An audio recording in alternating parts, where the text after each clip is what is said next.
I stared at the empty medicine cabinet, my hands shaking as I counted the missing bottles again. 5 rounds of chemotherapy medication. Gone. Each bottle had cost over $3,000, even with insurance, and they were supposed to last through my next 3 months of treatment. Kate, I called out, trying to keep my voice steady. Have you seen my medication?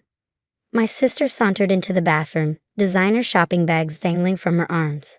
The price tags were still attached to her new Guxy jacket. Oh, those pills, she said casually, examining her freshly manicured nails. I sold them. My name is Olivia Bennett, I'm 29, and in that moment, I felt my world crumbling around me. 6 months into my battle with lymphoma, and my own sister had just admitted to selling my life-saving medication. You did what? I whispered, gripping the bathroom counter to stay upright. Kate rolled her eyes, pulling out a new designer wallet from one of her bags. Don't be so dramatic, Liv. The insurance company will just send more. Besides, do you know how much those things sell for? I made enough to finally get the spring collection I wanted. I couldn't process what I was hearing. Kate, those medications keep me alive. They stop the cancer from spreading. I can't just get more. Insurance only covers a certain amount, and the next round isn't approved for 3 months. So skip a few doses, she shrugged, admiring herself in the mirror. You look fine to me. All this cancer stuff is probably exaggerated anyway. You still have your hair. Because of the specific type of chemotherapy they prescribed. I fought back tears. The one you just sold to God knows who. Our parents had died 2 years ago in a car accident, leaving Kate as my only family. When I was diagnosed with lymphoma, she'd insisted I move in with her so she could take care of me. Now I understood her eagerness. She'd seen an opportunity. Who did you sell them to? I demanded, pulling out my phone to call my oncologist. Kate's expression hardened. Does it matter? What's done is done. Stop being such a baby about everything. Ever since you got sick, it's all been about you. Kate, drive me to chemo. Kate, I need help with the medical bills. Kate, I'm too tired to work full-time. Do you know how exhausting it is? My hands trembled as I dialed Dr. Parker's number. Exhausting? You think having cancer is a vacation for me? The point is, Kate continued, pulling price tags off her new clothes, I deserve nice things too. Those pills were just sitting there, worth thousands of dollars, and my credit cards were maxed out. It's not like you can't get more. Dr. Parker's office answered on the 3rd ring. As I explained the situation, trying to keep my voice from breaking, I watched Kate arrange her shopping bags with more care than she'd ever shown my medication. Miss Bennett, Dr. Parker's nurse said urgently, you need to come in immediately. Stopping treatment suddenly could cause the cancer to accelerate rapidly. Dr. Parker wants to do an emergency scan. Kate was still talking, oblivious to my phone conversation. And anyway, you're always going on about how you want to help me. Well, selling those pills helped me get the things I needed. You should be happy for me. I hung up the phone, my whole body numb. I need you to drive me to Dr. Parker's office right now. Now? Kate whined, holding up a new dress. I haven't even tried everything on yet. Now, I said firmly, or I call the police and report you for stealing and selling prescription medications. That's a felony, Kate. Her face paled slightly. You wouldn't dare. I'm your sister. Try me. The drive to the oncologist's office was tense. Kate complained the entire way about how I was overreacting, how I always ruined her good days with my health drama. I sat in silence, watching the buildings pass by, wondering how my sister had become someone who valued designer clothes over my life. In Dr. Parker's waiting room, I could see Kate growing uncomfortable as other cancer patients came and went. Some were in wheelchairs, others wearing masks, all fighting their own battles. Her shopping bag sat at her feet, a grotesque testament to what my medication had bought her. Miss Bennett, Dr. Parker's nurse called, her face grave. We need to do the scan immediately. Dr. Parker is very concerned about the interruption in your treatment. As they led me to the scanning room, I heard Kate muttering, It's just a few pills. Everyone here is so dramatic. She had no idea what those scans would reveal, or how her shopping spree was about to cost far more than she bargained for. The scan room was cold, the machine humming ominously as it passed over my body. I could hear Dr. Parker and his team discussing something in low, urgent voices outside. Through the observation window, I glimpsed Kate, still clutching her shopping bags, looking increasingly uncomfortable as medical staff hurried past her. 45 minutes later, I sat in Dr. Parker's office, wrapped in a medical gown. Kate had been asked to join us, though she complained about the delay to her shopping day. Dr. Parker's face was grim as he pulled up my scan results. This, he pointed to the previous month's scan, was your lymphoma status after 5 months of consistent treatment. The cancer was responding well, shrinking in most areas. He pulled up today's scan, and this is now. Kate was checking her phone, barely glancing at the screen. So, they look the same to me. Ms. Bennett, Dr. Parker addressed Kate directly, his voice sharp. Please pay attention. This is quite literally a matter of life and death. He highlighted several areas on the new scan. These bright spots represent aggressive cancer growth.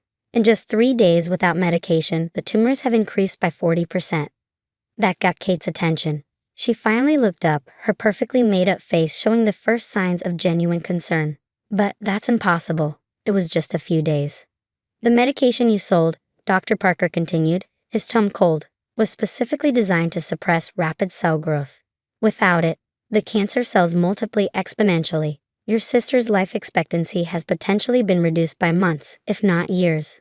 I watched the color drain from Kate's face. Years? But the insurance will just send more, right? Like tomorrow? Dr. Parker clasped his hands on his desk. Insurance approved and paid for that medication on a specific schedule. They won't cover replacement doses for 3 months.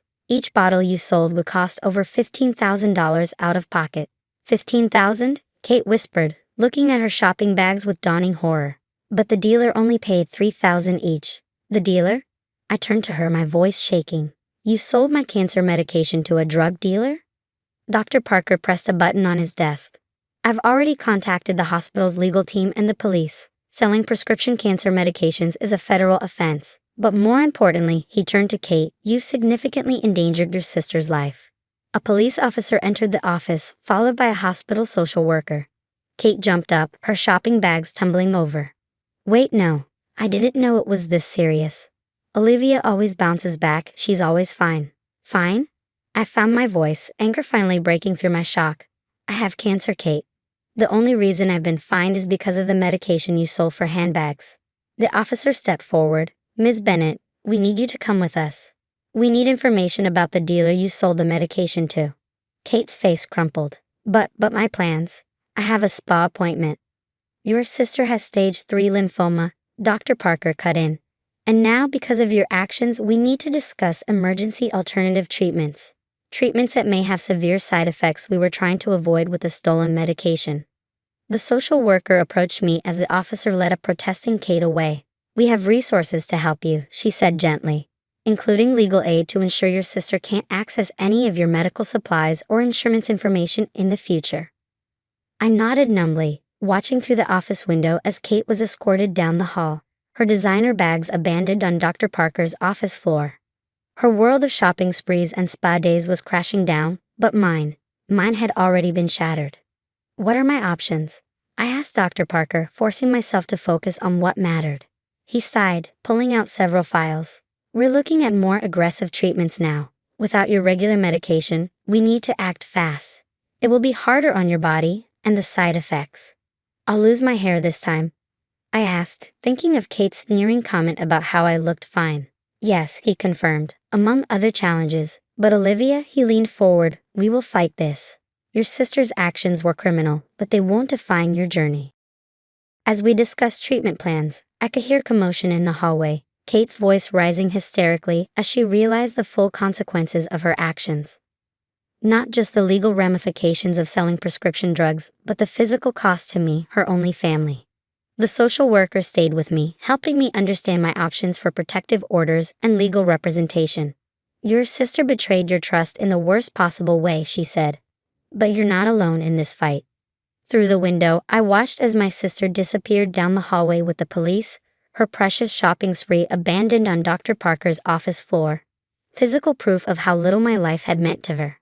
6 months after Kate sold my medication, I sat in the courtroom, watching my sister face the consequences of her actions. She traded her designer clothes for a plain suit, her perfectly styled hair now showing dark roots. The prosecutor stood before the judge, holding my medical records. Your Honor, the defendant's actions resulted in catastrophic progression of her sister's cancer. The medical evidence shows a 40% increase in tumor growth within days of her selling the medication. Ms. Bennett's oncologist will testify that this forced them to pursue aggressive treatments that cause severe complications. I touched my headscarf self-consciously. The new treatment protocol had indeed taken my hair, along with much of my strength. But I was still here, still fighting, despite Kate's actions, not because of any help from her. Furthermore, the prosecutor continued, Ms. Bennett sold these medications to a known drug dealer, who then distributed them illegally. The street value of these cancer medications has created a dangerous black market, endangering other patients. Kate's lawyer tried to paint her as a misguided young woman who didn't understand the consequences of her actions.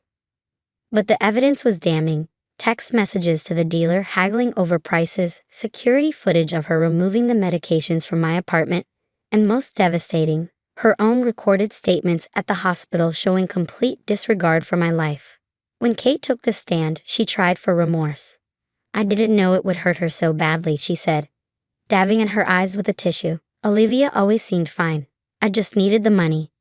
For designer clothes, the prosecutor interrupted. You sold your sister's life-saving medication for shopping money, is that correct? Yes, Kate whispered. And when Dr. Parker showed you the scan results, your first concern was whether insurance would replace the medication tomorrow, correct? Kate's facade cracked. I've already lost everything. My job, my apartment, my credit cards. What more do you want? This isn't about what you lost, the prosecutor said firmly. This is about what you stole. Your sister's chance at a less aggressive treatment plan, her ability to work during treatment, and months or possibly years of her life expectancy. Dr. Parker's testimony was clinical but powerful. He showed the court my before and after scans, explaining how the interruption in treatment had forced them to use more aggressive protocols. The defendant's actions caused physical trauma that could have been avoided, he stated. Ms. Olivia Bennett now faces increased risk factors and side effects that the original treatment plan was specifically designed to prevent. The social worker who'd helped me that day also testified, describing Kate's behavior in the hospital. She was more concerned about missing a spa appointment than her sister's life. When shown the scan results, she worried about replacing the medication quickly to avoid getting caught, not about the damage already done. Finally, it was my turn to speak.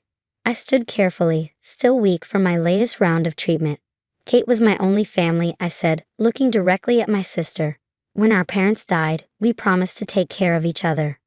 When I got sick, she promised to help me through it. Instead, she saw my illness as an opportunity to profit. She took medication that was keeping me alive and traded it for shopping bags. Kate wouldn't meet my eyes as I continued. The new treatment protocol has been brutal. I can't work anymore. I can barely leave my bed some days. But worse than the physical pain is knowing that my own sister valued designer clothes more than my life. The judge's verdict was severe. 5 years in prison for theft and distribution of prescription medications, with additional time for endangering a vulnerable adult. Kate broke down as they led her away, but her tears seemed more for herself than for what she'd done to me. Outside the courthouse, Dr. Parker waited with my new treatment team. They'd been incredibly supportive, helping me navigate both my health challenges and the legal proceedings. The good news, Dr. Parker said gently, is that despite the setback, you're responding to the new treatment. It's harder, but you're fighting. The social worker who had helped me that first day, now a close friend, squeezed my hand. And you're not alone. Family isn't just blood. It's the people who value your life, who help you fight.